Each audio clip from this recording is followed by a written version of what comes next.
Congo 7/24, le journal.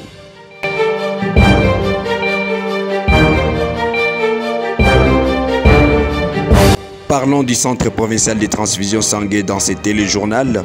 Une forte demande de besoins en produits sanguins dans différents hôpitaux à l'est de la République démocratique du Congo en cette période de guerre. Le détail avec la coordonnatrice provinciale du CPTS Nord Kivu, Liliane Bouiza.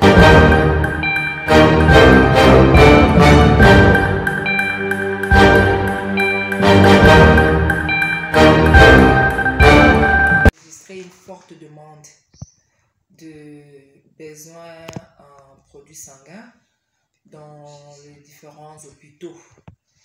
Et les centres de transfusion sanguine a développé des stratégies pour voir comment répondre à ces besoins-là. Ce qui est vrai, on n'a pas encore contenu la situation parce qu'on n'arrive pas vraiment à répondre à toutes les commandes du sang, mais ce qui est vrai, on enregistre de fortes demandes et c'est chaque mois que nous avons des surprises. La situation n'est pas stable. Les demandes ne font qu'augmenter et nous pensons que les stratégies que nous avons mises en place, ça signifie au niveau de zones qui semblent être un peu stables, comme Beni, Butembo, on organise des grandes collectes et à travers les avions, on arrive à nous rendre disponibles ces unités du sang ici, ensemble avec les collectes que nous faisons sur place pour répondre tant ça peut à cette forte demande. Mais en réalité, on n'arrive pas encore à stabiliser la situation. Ce qui est vrai, comme je vous l'ai dit, on est limité. La production de sang coûte cher. Nous-mêmes, on ne saura pas couvrir le besoin de tout le monde sans un soutien logistique, un soutien matériel. Nous avons besoin d'être renforcés pour être en mesure à répondre aux besoins de déplacés de guerre. Et nous le faisons à travers les hôpitaux. Et les hôpitaux sentent les coûts parce que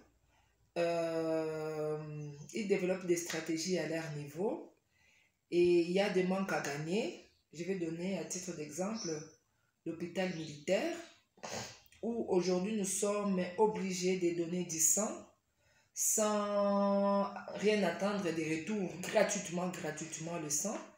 Et nous sommes asphyxiés parce qu'on n'a pas toutes les ressources nécessaires pour y arriver par nous-mêmes. Est-ce que la prise en charge de ces déplacés de guerre quand il y a besoin sont plus assurées dans les hôpitaux? Bon, ça, en tout cas, je ne saurais pas me prononcer là-dessus parce que je n'ai pas toutes les informations d'usage. Ce que je sais, nous donnons du sang et les taux de recouvrement au niveau des hôpitaux restent faibles. Alors, je ne sais pas si les hôpitaux ont développé vraiment la politique de pouvoir répondre convenablement aux besoins des déplacés. Oui, effectivement, nous avons mené de plaidoyer auprès des différents partenaires qui œuvrent dans la province afin de nous rendre disponibles certains réactifs dont nous avons besoin qui pèsent par rapport à notre fonctionnement afin d'être en mesure de pouvoir vraiment produire du sang nécessaire et faire face à la situation de cette forte demande de sang. Nous ne sommes pas arrêtés là. Vous allez constater qu'aujourd'hui, nous faisons des conventions, nous faisons des sensibilisations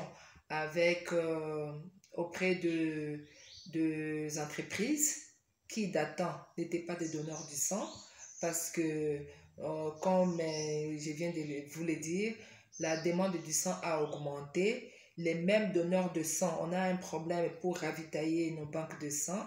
Nous devrions être obligés de contacter d'autres donateurs Et là, vous allez constater maintenant, ce sont de militaires, ce sont de policiers, ce sont des agents des banques qui viennent donner du sens. Ce sont de nouveaux qui viennent adhérer à cette stratégie afin de répondre à ces afflux.